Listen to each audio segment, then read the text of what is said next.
This is a red alert, a massive, I'm talking massive, 8.7 megaquake just hit, and a tsunami alert is being issued for the entire west coast of the US right now. A tsunami watch is in place right now, all the way from Alaska all the way down to Mexico for the west coast. This is insane. Mega 8.7 earthquake. This is I'm like in shock right now that this earthquake is so big, because it came out as a 8 originally, and then the USGS just revamped it to a 8.7. So it was originally thought to be an 8, now it's a 8.7. This is huge. You can see here, here's the current tsunami watch. You can see US tsunami warning system. It says a watch is in place, and it says the start point is the California-Mexico border, and it goes all the way to the Chignik Bay in Alaska. This is insane. All right, insane. Tsunami advisories issued for the Aleutian Islands in Alaska, and also tsunami warnings are being issued for further out points in the Aleutian Islands of Alaska, too closer to Russia. All right, this is absolutely wild. 8.7. Okay, and just a couple weeks ago, on July 16th, I believe, there was a tsunami warning issued for Alaska as well, too, from a pretty big earthquake. I believe it was in the 7s. I don't remember exactly off the top of my head, but this one's a 8.7. This is huge. This is one of the biggest ones we've seen in a long time. All right, and it's threatening the entire west coast of the U.S. from California-Mexico border all the way up to the Aleutian Islands. All right, so if you're on the west coast, just be prepared, be ready. Also, Alaska is under, or Hawaii, sorry, I always get those two mixed up. Hawaii is also under a tsunami watch as well too right now. Okay, this is crazy. All right, you can see here, here's the USGS website showing all the earthquakes recently, and you can see here this 8.7 megaquake. This thing is insane. So this happened right outside of Kamchatsky, Russia. All right, so this is on the most western side of, or I guess the most eastern side of Russia, depending on how you look at it. It's on the most eastern side of Russia here, closest to Alaska. All right, so that's why we are getting these threats and these warnings in Alaska and all the way down the west coast, because this displacement as well could cause potentially more earthquake. Really quick, I just got some new information after I recorded this video. I'm going to throw this in here. Tsunami waves are now being reported in Russia 3 to 4 meters high. All right, that's around 9 to 12 feet high. We're getting reports that buildings are underwater. All right, and also a urgent tsunami warning has been issued for Hawaii. All right, so you can see here, Hawaii, it says tsunami warning. It says destructive tsunami expected. Evacuate red areas of the evacuation map or go to the 4th floor above in a building at least 10 stories tall. All right, they're really going at it with the tsunami warning for Hawaii. All right, 10 stories tall or go to the 4th floor. All right, that's kind of a big difference here, but they're worried that it's been upgraded. It was a watch when I was recording this video, tsunami watch. Now it's a tsunami warning in Hawaii. All right, so get to higher ground if you are in Hawaii. Also, here is some of the tsunami footage that's coming out of Russia. You can see here that lots of buildings are underwater. All right, pretty big tsunami. Pretty big tsunami. You can see these buildings underwater. They're saying they're getting at least 12-foot tall waves. All right, and it's kind of what I was saying too. It's more of like a flash flooding situation, like a hurricane-esque situation where you're gonna see the water just swell up, 10 feet, 12 feet. Instead of just like a giant wave coming in, the water's just gonna rise. All right, because it's being pushed there. And they're anticipating actually that these waves will reach Alaska within the next few hours. All right, they're saying it could reach Sandpoint and Cold Bay, Alaska within 1 to 1.5 hours. All right, that's what Alaskan media is reporting right now. All right, so this is huge. Also, Japan has issued a tsunami warning and evacuations ordered for the coastal regions, according to the Japanese Meteorological Agency. All right, so this is like a worldwide event that's happening right now. This is insane. And if you're on the West Coast, take this seriously. If you're in Hawaii, take this 100% seriously. Do not waste a second. If you're in Alaska, don't waste a second either. And even western parts, you could have some flooding, even if it's a few feet. Some places are below sea level, or they're only 1 or 2 feet above sea level, or they're at sea level. In California, a lot of the coastal areas are very low, and you could see flooding there, bare minimum. So take these threats seriously, guys. I just wanted to get that in here, that upgraded from a watch to a warning for Hawaii. That's huge, and they're warning people to evacuate now. All right, so thank you guys. Keep watching the video and stay blessed. Okay, so when we have a mega quake like this, further down the chain, all right, so you see we all know the ring of fire here, okay? Sorry, I'm grabbing the wrong thing. We all know the ring of fire in the Pacific here. Look at all these earthquakes, by the way. Every orange dot is an earthquake that's happened in the past 48 hours or so, okay? And you can see that there's a lot of activity here, and a lot of this pressure that's released from this 8.7 here, it's most of the time the pressure from it is released in a fashion towards the United States and Alaska. All right, so a lot of times when there's an earthquake in like Japan, or even all the way down here in Indonesia, where there's a lot of tectonic activity, you can see all these lines here. These are all major tectonic fault lines, these red lines. And a lot of times, even when we have big earthquakes in this part of the country, or in this part of the world, that energy will eventually shift through the ring of fire in the Pacific Rim to places like Alaska, and maybe even all the way down into the West Coast and into the central part of the United States too, because there's actually a fault line, the New Madrid fault line, that's going through St. Louis, Missouri, okay? And that's near the Appalachians and the Ozarks, right? It's in this area. There's also a fault line as well too, along the Rocky Mountains and this outer western belt, all right? So that's attached to the North American craton. So this energy from this 8.7 could potentially transfer into places like Alaska and down the West Coast. We could see more earthquakes there. We're already seeing a lot of activity, all right? 4.5 in Ferndale, California. That happened just today. We also have a 2.5, Laytonville, California. 2.7, 3.7 in Alaska. 3.6. All right, these quakes are happening frequently, and we are getting more of these mega quakes more frequently as well too. You can see here 6.6 in the Fiji Islands. All right, this is a known hotspot for tectonic activity in this area in Indonesia. Also down here, even all the way down here, all right, we're getting 5.2s in the Marquis Islands. So these things are becoming more frequent, all right? And look at these buoys. You can see the National Buoy Center here. All these buoys are going off right now, all right? They're all flashing, these buoys that are along the Pacific Rim here, all right? You can see the Kamchatka Peninsula. That's where this earthquake hit. That buoy is active. Buoys in Alaska are active, all right? The Adak Islands, which are part of the Aleutian Island chain that stretches out all the way towards Russia. All these buoys are extremely active right now, and you can see they're bobbing and weaving. And actually all the way over here in California, we have this one, and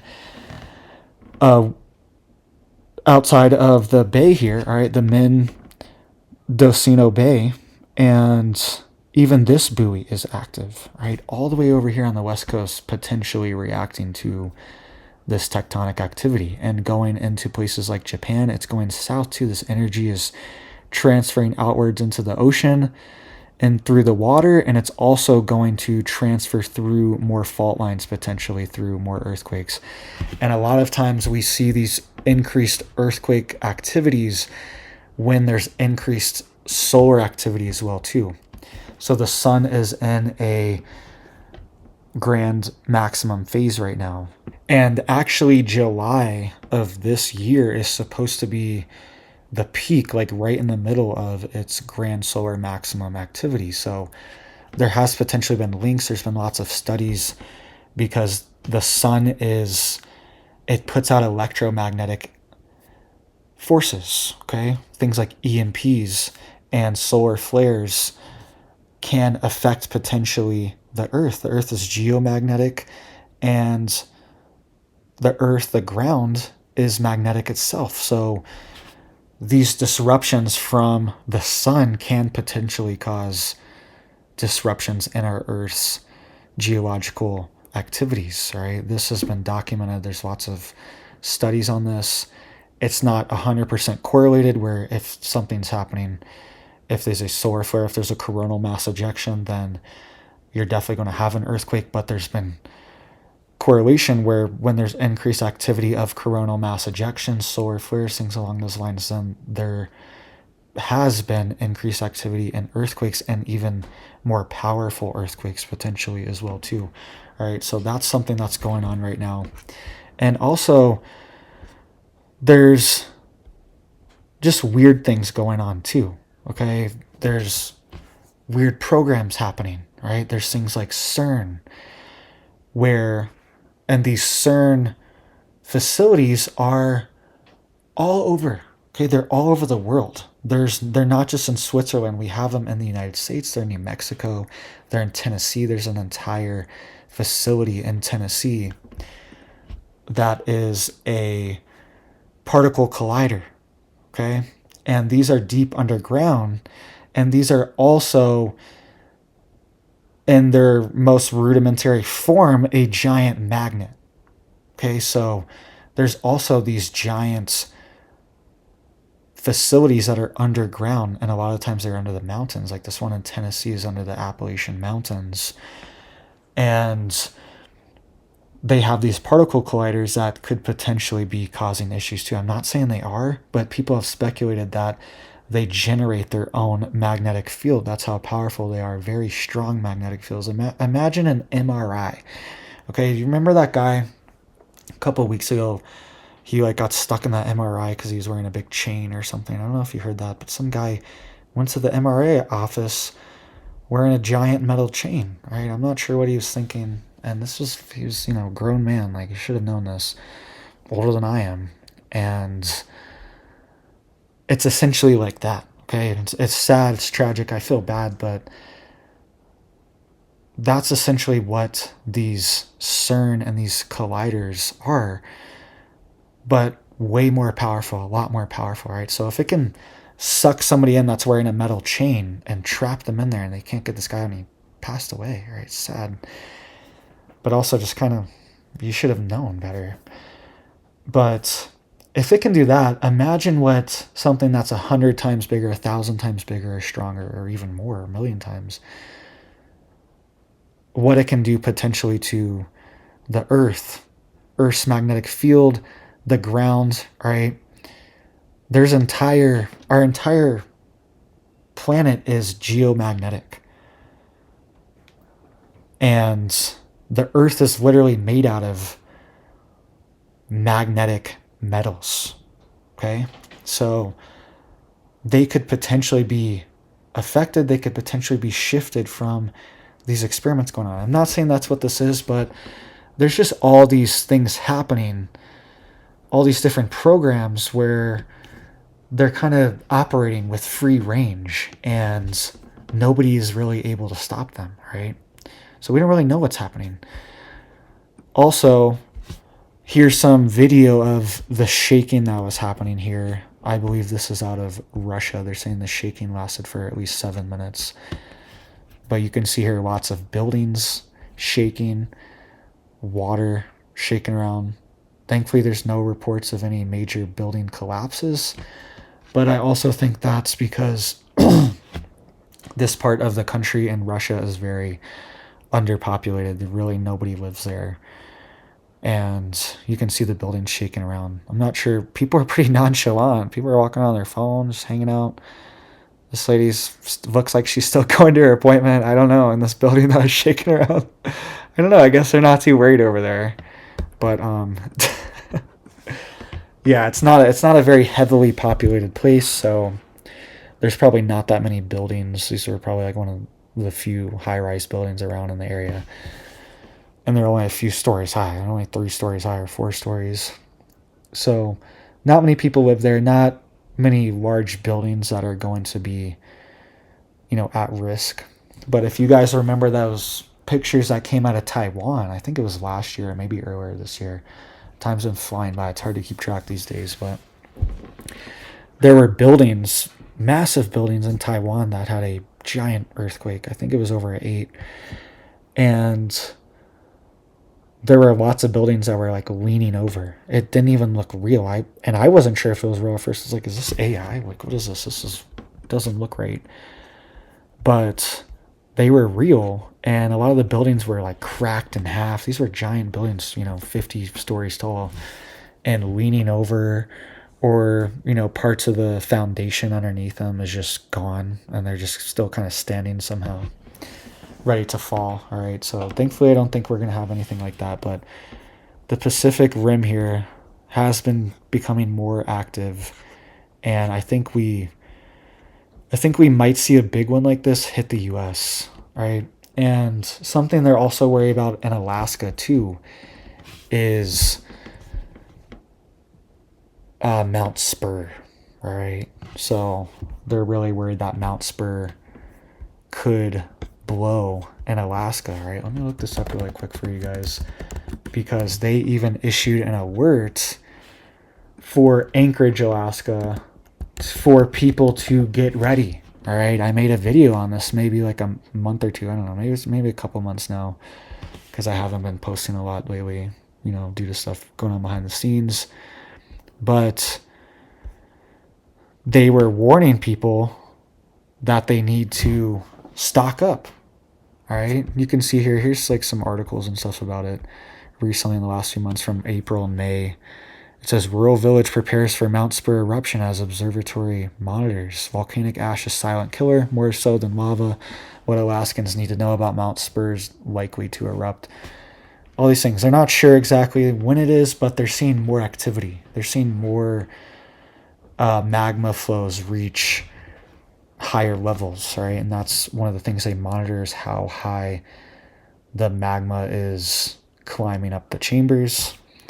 And it seems like they're reaching relatively high levels, right? So there's lots of pressure building behind the scenes, and potentially if there's some type of earthquake, it could trigger this, right? Even the National Guard last year, I made a whole video on it. They ran a massive drill for Alaska for a megaquake to hit and for a volcanic eruption, right?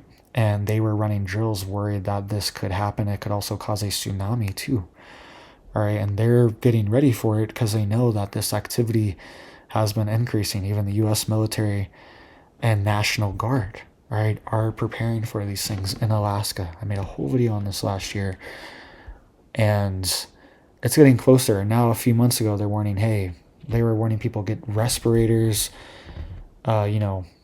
gas masks, things like that, because it's true, ash would be the biggest threat in a situation like that, right? Obviously, if you're super close to the volcanic flows, if you're just living, out in the mountains, out in the hills, and you're really close, the flows will be a problem, right? But Mount Spur is actually far enough away that most likely the lava flows won't even reach Anchorage, and the way the landscape is, it probably won't have enough momentum to like get over the hills and get to get to the city. But they're worried about the ash, right? They're worried that there could be feet of ash, like 2 to 10 feet. I've seen estimates from, depending on how severe it is, how close you are, how the wind's blowing, if the wind's blowing or not, or if it is blowing, all these different things. And the ash is going to be detrimental to your respiratory systems. Okay, it's going to clog you up. It's going to burn at first initially, and then it's going to be terrible for you. It's going to be like, you know, people where when the towers fell, okay, and all these people got sicknesses from breathing in this dust and debris. It's going to be like that, but even worse, because there's going to be a lot of it. It's going to take a long time to clear it out. It's going to block the roads. It's going to shut down the airports and the runways there. All right, they can't land if there's 3 feet of ash on the ground, especially if there's 10 feet. It's over. It's going to take months to clear things out. And your road to your home, all right, could be blocked too. So these things are real threats.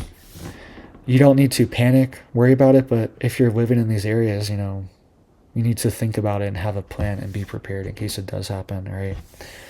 And if you're on the West Coast too, have a plan for these tsunami events, right? I know that's harder said than done, but if you know what the sea level is of your property, right? If you're anywhere below 50 feet below sea level, maybe even 100, or maybe even more, honestly. And depending how close you are to the coast, especially too, but especially anyone under 50 feet below sea level, I would recommending having a serious plan to evacuate if this thing ever did happen. Most likely you're not going to have some type of mega tsunami since this is so far away in Russia on the west coast, but we could see tsunami-like events in Alaska and the Aleutian Islands. Right, the small islands could easily be overwhelmed by a giant wave. But if a quake does happen in somewhere like Alaska, Canada, or the west coast, then the tsunami threat becomes a lot more real, way more real, and you need to have a real plan because it's going to happen quick, guys. It's going to be earthquake happens, and then maybe it depends on how far out it is. Like you might have 30 minutes or you might have a couple hours to evacuate, but think about the chaos in these places, these big cities like LA or any of San Francisco or any of these like more coastal cities in California on the west coast. It's going to be impossible to evacuate. All right, your best bet's going to just be to get to higher ground if you can, but everyone's going to be trying to do that, and it's going to be bad, right? To put it this way, it's not too bad here, like where it's hidden in Russia, because not that many people live there. But if a megaquake like this hits or a tsunami hits a major population area, it's going to be really bad. All right, really bad. People are going to be trapped. People are going to be drowning. People are going to be like in trees and stuff and staying on their cars and climbing buildings and hills and things like that, like getting out of their car's going to be stopped. Remember when the fires happened with the Pacific Palisades, all right? Remember that? Look at this advisory goes all the way to the west coast, all the bays, everything. This is San Francisco Bay, right? Maybe it's not. I'm not paying attention really, but remember the Pacific Palisade fires, right? The roads were blocked. There's one road in, or one lane in, one lane out. It's a 2-lane road, one going each way. And the roads were stopped. I don't know why, but there were just cars on the front stopped. I'm not sure why. Just lined up, blocking the whole road. And people were just getting out of their cars and abandoning their cars and running away from the fire. And the road was just clogged up all the way up the mountain, right? People were trying to get out and evacuate. And that's what's going to happen here, except it's going to be water, right? And it's going to fill in every low area it's going to hit. And it might even be a giant wave that just smacks certain cities and certain low points, all right? It might not even just be a flood. Bare minimum, it's going to be a giant rush of water flooding in. And the tides are going to be raised a ton. Or we could see, like the apocalyptic, like movie posters you see sometimes, and like, You know, what is that movie? It's like San Andreas or something like that. I've never even seen it, but I've seen you know, like clips of it, things like that, of the big tsunami, you know, like the 100-foot tsunami coming in, whatever, however big it is, coming, just a big wall of water coming to smash on the city. Who knows? We could see something like that one day. Hopefully not. But these things are becoming more frequent, and you just need to at least have a plan, be prepared. If one of those hits, your plan is to pray, is to get on your knees and start praying. All right, if one of those hits, but most likely scenario is just like a flash flood from the ocean, essentially, where the waters are just going to rise extremely fast, very quickly, and just start flooding in. And almost like a hurricane, you know, but on roids. That's what we're going to see here, like extreme amounts of flash flooding. The water's going to rise, you know, 10 feet, 20 feet very quickly, 30 minutes, within hours, maybe within 30 minutes of the earthquake happening. So let me know what you guys think down below. All right, definitely a lot of activity. This was the warning that happened on July 16th for Alaska too. There was a tsunami warning just for Alaska, the Aleutian Islands. Now we have a tsunami warning all the way down the west coast. Right, it's definitely getting worse and more frequent. And at 8.7, I was in shock. I know I started this video out kind of like, but when I saw the 8.7, it was like, this is wild. This is wild. I don't know. 8.7. Look at here. So now we have some aftershocks too. We have a 6.9 in the same area of Russia, it looks like. Yep. So that's the other thing too, is you think it's over. So let's see when this happened. So the 8.7 happened at 19:24 hour. And then you think it's over. And then what?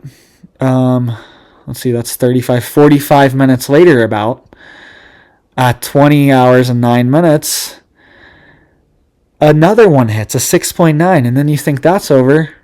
Another one hits 7 minutes later, another 6.3. All right, so that's the major threat too, is that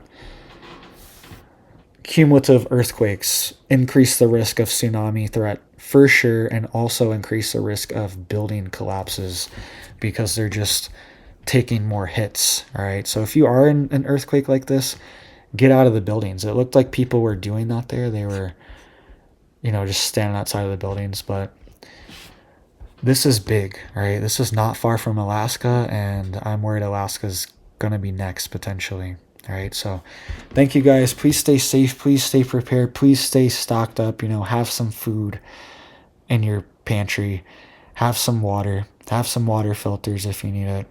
Have a generator, gas generator, solar generator, whatever. Have something.